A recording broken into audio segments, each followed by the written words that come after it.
नमस्कार, मैं विनय कुशवाहा। आप देख रहे हैं ई न्यूज बिहार। हम आपको दिखाते हैं अमर शहीद जगदेव प्रसाद जी की 50वीं शहादत दिवस का आयोजन बनियापुर स्थित सीताराम वाटिका के प्रांगण में किया गया। आइए इस कार्यक्रम के जो विशिष्ट अतिथि बिहार सरकार के पूर्व मंत्री सुरेंद्र राम जो गरखा के स्थानीय विधायक उन्होंने सभा को संबोधित किया, देखने के लिए बने रहिए। जो शहादत देने का काम किए अमर शहीद जगदेव बाबू के इस 50वें शहादत दिवस के अवसर पर हम सब लोगों के बीच आए अभय कुशवाहा संसदीय दल के नेता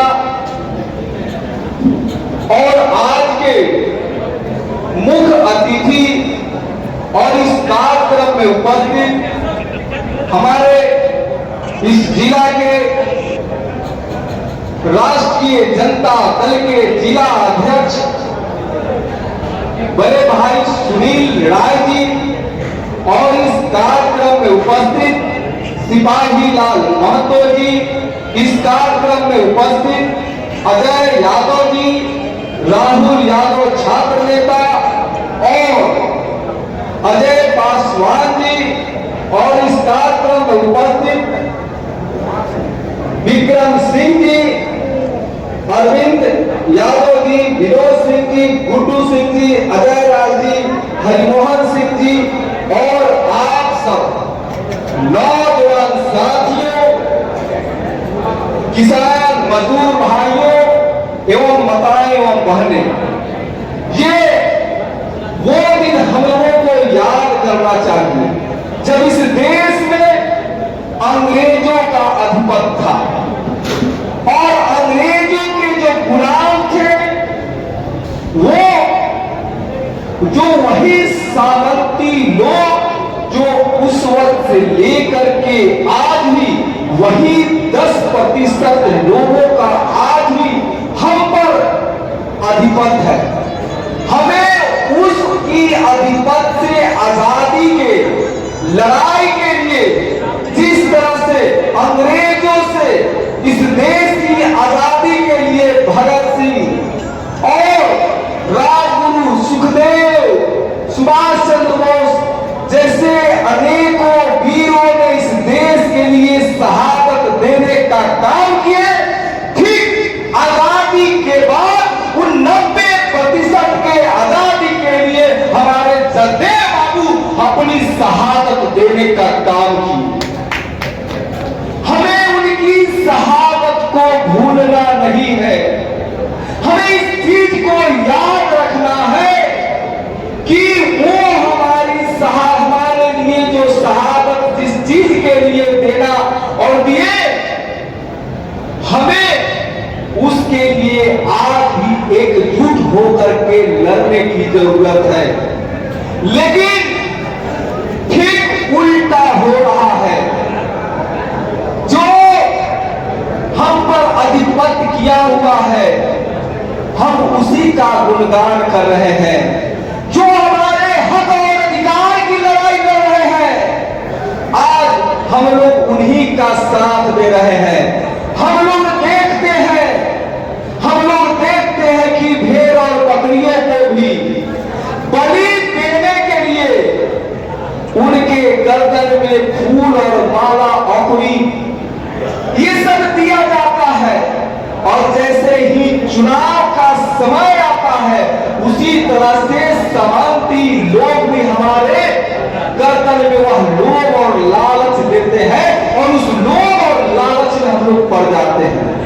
हमें लंबी लड़ाई लड़ने की जरूरत है, हमें संकल्पित होने की जरूरत है, हमें जगदेव बाबू के रास्ते पर चलने की जरूरत है। तभी हमें संपूर्ण आजादी और संपूर्ण अधिकार मिलेगा, वरना हम लोग यहाँ चिल्लाते रह जाएंगे और इसी तरह से सामंती लोगों के द्वारा हमारा शोषण होता रहेगा। देखते होंगे कि जिस तरह से सामाजिक विचारधारा के लोग जैसे कि सम्माननीय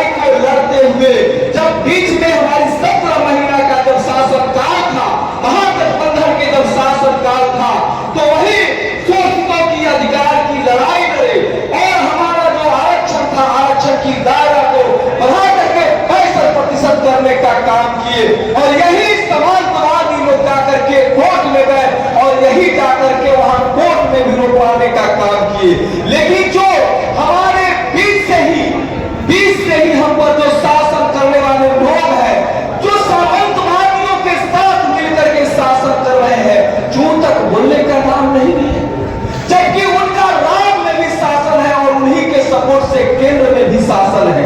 इन्हें बोलना चाहिए, इन्हें लड़ना चाहिए, इन्हें विरोध करना चाहिए, लेकिन जूं तक नहीं बोले और नहीं तो इनकी आवाज यदि बुलंद हो जाए तो हमारा यह जो अधिकार,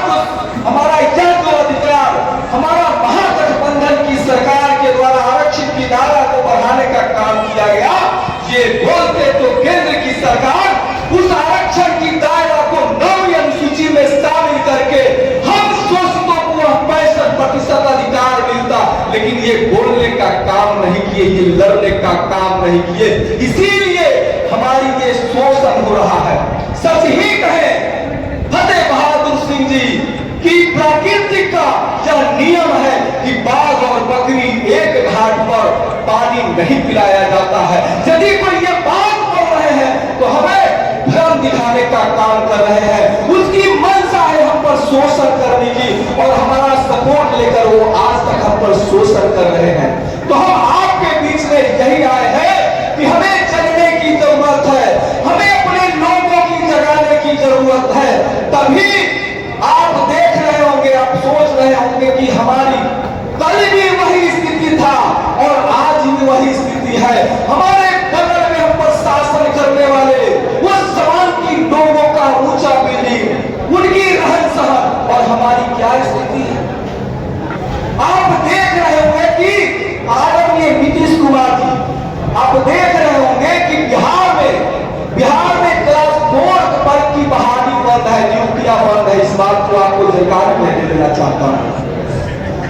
समान जब हम मंत्री थे तो हम चाहते थे कि क्लास 4 वर्ग की बहालियां कराए, क्योंकि क्लास 4 वर्ग में वो कौन है, माली का काम करने वाले, धोबी का काम करने वाले, झाड़ू बहादुर का काम करने वाले, सफाई का काम करने वाले, गार्ड का काम करने वाले, वो सब पिछड़ा वर्ग के गरीब लोग हैं। उनकी नियुक्ति नहीं हो, उनकी बराबरी का अधिकार नहीं मिले, इसलिए समान प्रशासन वर्ग का एक चिट्ठी आया बिहार के सभी विभागों के को कि अब क्लास 4 वर्ग का बहाली पर रोक और रोक लगाने से सीधी नुकसान आपको हुआ और वही समन्ती वर्ग के लोगों को आउटसोर्सिंग के माध्यम से वही काम कर रहे हैं और पैसा लेकर के बहाली का काम कर रहे हैं। कैसे? आउटसोर्सिंग के माध्यम से। तो इस चीज को हमें समझने की जरूरत है। जब तक हम समझेंगे नहीं, इसी तरह से मेरा अधिकार हमेशा चिंता रहेगा। हमें सोचने की जरूरत है, हमें समझने की जरूरत है, हमें बाबू जगदेव बाबू के पद पर बताए हुए रास्ते पर लड़ने की जरूरत है और अपना अधिकार को छीनने की जरूरत है। तब तक हम लोग अपना अधिकार को लड़के छीनेंगे नहीं तो कोई आपका अधिकार देने नहीं जा रहा है। सुभाष चंद्र बोस इस बात को बोले थे कि तुम्हें आजादी चाहिए, खून दीजिएगा तो आजादी मिलेगा। तो हमें हमेशा अपना बलिदान देने के लिए तैयार रहना पड़ेगा पूर्ण आजादी के लिए। इन्हीं चंद शब्दों के साथ आप सभी को आभार व्यक्त करते हुए अपनी वाणी को विराम देता हूं। जय हिंद, जय बिहार, जय लाल।